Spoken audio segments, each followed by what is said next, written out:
आज का टॉपिक है एपी। आज हम लोग एपी के बारे में देखेंगे कि एपी का जो दो इंपॉर्टेंट फार्मूला है, एक पद निकालने का और एक सम निकालने का, उन दोनों फार्मूला को हम लोग समझेंगे। चलिए शुरू करते हैं। तो आज का कॉन्सेप्ट क्या है? एपी। आज का टॉपिक एपी है। तो एपी में हम लोग एक एग्जाम्पल लेंगे कि मान लीजिए एक एपी में दिया हुआ पद 2 4 6 8 ... अब इसमें देखिए जो एपी में ये दिया हुआ है 2 4 6 8, तो पहले तो ये चेक करना होता है कि एपी में है कि नहीं। नॉर्मल क्वेश्चन आता है कि बताइए कि ये जो पद है एपी में है कि नहीं। फिर हमें ये समझना है कि एपी चेक करने के लिए हमें डी याद करना पड़ता है। डी क्या होता है, ए क्या होता है, टर्म क्या होता है, पद क्या होता है, ये सब के बारे में पहले समझना पड़ेगा। तो देखिए ये जो नंबर है 2, तो ये पहला है, तो इसको क्या बोलेंगे हम लोग?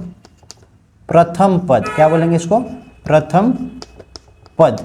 ठीक है, इंग्लिश में इसको बोलते हैं हम लोग फर्स्ट टर्म। क्या बोलेंगे इसको हम लोग? First term.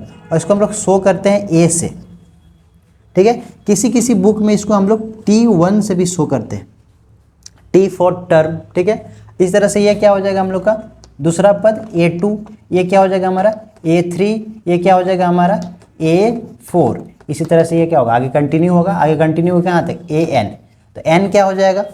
N is a variable, ये पदों की संख्या को शो कर रहा है, और A तो है ही, है कि नहीं। अब देखिए इसको हम लोग इस तरह से भी तो लिख सकते हैं। क्या लिख सकते हैं? T2, T3, T4, इस तरह से ये क्या हो जाएगा? Tn। ठीक है, अब देखिए इसके बीच 2 से 4, 4 से 6 और 6 से 8, इसके बीच क्या कॉमन डिफरेंस होता है। क्या होता है? Common difference. Common difference. ठीक है, हिंदी में इसको हम लोग बोलते हैं सारवंतर। क्या बोलते हैं इसको हम लोग? सारवंतर। ठीक है, इसको हम लोग शो करते हैं डी से। किसे शो करते हैं? डी से। तो इसका एक फॉर्मूला होता है। क्या फॉर्मूला होता है? डी इक्वल्स टू होता है A2 माइनस A1, और क्या लिख सकते हैं? A3 माइनस A2, और क्या लिख सकते हैं? A4 minus A3। ठीक है, इस तरह से हम लोग लिख सकते हैं। इससे डी निकलेगा, मतलब कि इन सब के बीच का डिफरेंस क्या आना चाहिए? कॉमन होना चाहिए। अगर इन सब के बीच का डिफरेंस कॉमन है, इसका मतलब क्या है कि ये जो पद दिया हुआ है, ये जो नंबर्स दिया हुआ है, किसमें? एपी में है। तो चलिए चेक करते हैं क्या है। 4 माइनस 2 कितना आएगा? 2। फिर नेक्स्ट क्या है? 6 माइनस 4 कितना आएगा? 2। फिर नेक्स्ट क्या है? 8 माइनस 6 कितना आ जाएगा? 2। यानी कि देखिए इसमें तीनों जगह में क्या है, इसका डिफरेंस क्या आ रहा है? सेम आ रहा है, 2 2 2 ही आ रहा है। तो या इसका मतलब क्या है कि ये जो 2 4 6 8 है, किस में है? एपी में है। एपी का फॉर्म में है, एपी का पद में है। ठीक है, अब इसके बाद जो हम लोग यहाँ लिखे हैं AN, इसके लिए एक फॉर्मूला आता है। क्या आता है? फॉर्मूला। अब फॉर्मूला क्या है? देखिए यहाँ पर AN इक्वल्स टू होता है A plus N minus 1 into D. ठीक है, अब ये जो फॉर्मूला है ये क्या फाइंड करने का है? ये टर्म फाइंड करने का। किसका फाइंड करने का है? टर्म फाइंड करने का। हिंदी में क्या बोलेंगे? पद ज्ञात करने का। पद ज्ञात करने का। ठीक है, ये फॉर्मूला है पद ज्ञात करने का, लेकिन ये फॉर्मूला बिना याद रखे भी हम लोग निकाल सकते हैं। और इस फॉर्मूला का भी हम लोग याद रखने का तरीका समझ सकते हैं। कैसे? देखिए जैसे कि यहाँ पर लिखा हुआ A2, जिसको हम लोग A प्लस डी से A2 फाइंड कर सकते हैं। कैसे फाइंड कर सकते हैं? जब हम लोग लिखे हैं यहाँ पर AN, ठीक है, तो इसका फॉर्मूला क्या? A है। अब उसका क्या लिखे ब्रैकेट में? N minus 1 into D. यहाँ पर 2 है, तो A2 की जगह क्या लिख सकते हैं हम लोग? A प्लस N की जगह क्या लिखेंगे? 2 1 माइनस इंटू डी। तो क्या निकल के आएगा? ये A प्लस 1 इंटू डी, यानी कि A प्लस डी। आ रहा है कि नहीं आ रहा है? आ रहा है ना। इसी तरह से आप देखिए, अगर हम लोग को यहाँ फाइंड करना हो, मान लीजिए कहाँ पे लिखे, इधर लिखते हैं। अगर मान लीजिए हम लोग को फाइंड करना है A99, तो इसका फॉर्मूला क्या होगा? A plus 99 minus 1 into D, यानी कि क्या आ जाएगा? A plus 98 into D. तो A99 का फॉर्मूला क्या हो जाएगा?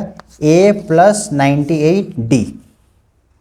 यानी कि अगर 99 निकालना है तो 98 आएगा।